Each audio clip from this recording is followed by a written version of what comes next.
somehow the audience knows where we're going. But the big question is, how are we going there? That thing is the most exciting thing about doing this show, that we know what's going to happen. We know what they're doing, but how are we going to get there? That's the big question. My first question is, you directed the first 2 episodes, correct? But yes. you are listed as executive producer. What does that role entail for you for the rest of the season outside of what you direct? I focus mainly in shooting the first 2 episodes, but by doing that, I had to have a very deep knowledge of everything that was going on in the story, not only the first season, but the whole arc for the story. So I sat down with the showrunners. We read all the scripts together. We made a plan with the cast. So there was a lot of work, not only create these worlds that didn't exist from scratch, but also to have a big understanding of what was the whole show and try to somehow bring your best, not only for those 2 episodes, but for the whole design of the show. Right, because your episodes, of course, set the tone for not only the rest of the season, but the story as a whole. And in doing so, you have a wealth of source material to choose from, yet many of the characters here are original. Many of the events occurring have not previously been recorded in Tolkien history. So how do you deal with the research or with the creative aspect of bringing to life new characters, new races, new locations that we haven't seen before in other Tolkien works? Well, by reading Tolkien, I read the books again, you get into a tone, a very specific tone, very rich in detail, the way he tells a story using big ideas like beauty versus ugly, light versus darkness. You get into that kind of like fairy tale world, but at the same time the politics, that when it's interesting when you talk about Tolkien, is what do you mean by Tolkien? Because if you read The Hobbit and The Lord of the Rings, they're totally different, So it's a very rich world. So I had a great help in reading the books again. And also I think that Patrick and JD did an extraordinary work in filling the gaps that we had in the appendices. I think that the original idea was fantastic, because it's take the map that Tolkien already set up and fill the gaps. So you have a very good understanding of where are we heading to. And at the same time, we have the excitement of being working in something new, and the writers were extraordinary. And I enjoy the collaboration with Patrick and JD. What would you say are the signposts that you have to have when you are staying true to Tolkien's spirit? Like you said, it's a very diverse world. Even in the first 2 episodes, we go to all different kinds of locations, from Lindon to the Southlands to Khazad-dûm. How do you maintain the Tolkien-ness of it while bringing something original to the screen? I think the fact that we are following the appendices, so we know where we're going. I think there is a guide that already was set up by Tolkien. So by having that, you know that you're doing in the right direction. And then Patrick and JD, they're very different to each other. And I think that's a good thing, because they focus in different things but with the same goal, and their writing was extraordinary. I mean, the way they portray every single action and characters was fantastic. So everything was on the paper. I could go back to the books, but also I had the scripts. Was there a character that you felt proudest of in your episodes in terms of how they grew from what was on the page to what was on the screen, that you felt like you had really perfectly executed the vision that was set? Oh, wow, that's a very good question. Because it's true that one thing is when you have things on the paper and then everything comes alive in front of the camera, and sometimes you get surprised about certain things, I really enjoy how well the chemistry between Owain and Robert Aramayo work at Khazad-dûm. I really enjoy so much to work with these 2 characters, the kind of relationship that they have. And then you have Sophia. It was beautiful to be involved in those scenes. But in general, I enjoy the whole show, because the Harfoots, they had great chemistry too.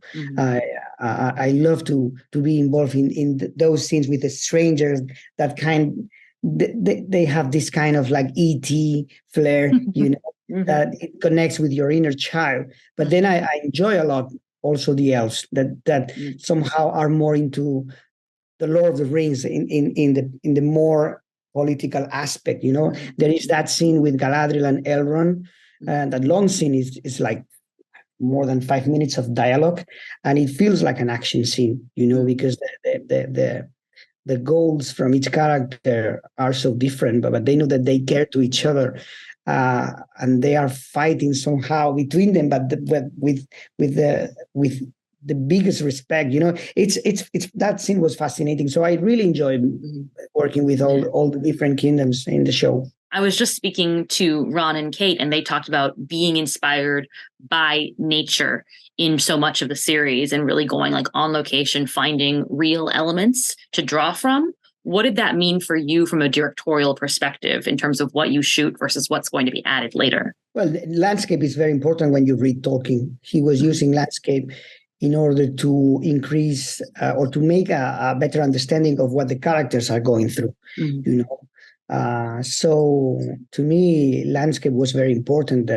The way you use also textures and color and light and darkness, to find what makes every kingdom particular, So the references were very different, actually. I would say that we use a lot of reference from nature for the Harfoots. I remember like watching lots of photos from ancient communities, Indian communities, Gypsies communities, but then I remember like we saw lots of references from Russian movies, Eisenstein or Tarkovsky for the costumes of the dwarves. For the dwarves, we use more that kind of like Russian silent film aesthetics, and I remember using lots of paintings for the elves. Like we went to the pre-Raphaelites, all those fantastic painters, and we use them to create not only the costumes but the whole kingdom, the colors, those golden textures. They were taking they of course they had a lot to do with nature, but it's a very specific interpretation of nature that we achieve by going back to those paintings. Now, you are not directing for season 2, but you've said the story moving forward, and that was part of your process. So what would you say viewers can expect from season 2 as opposed to season 1? Well, because we're following the appendix, there's a lot of things that we can play with anticipation, because somehow the audience knows where we're going. But the big question is, how are we going there?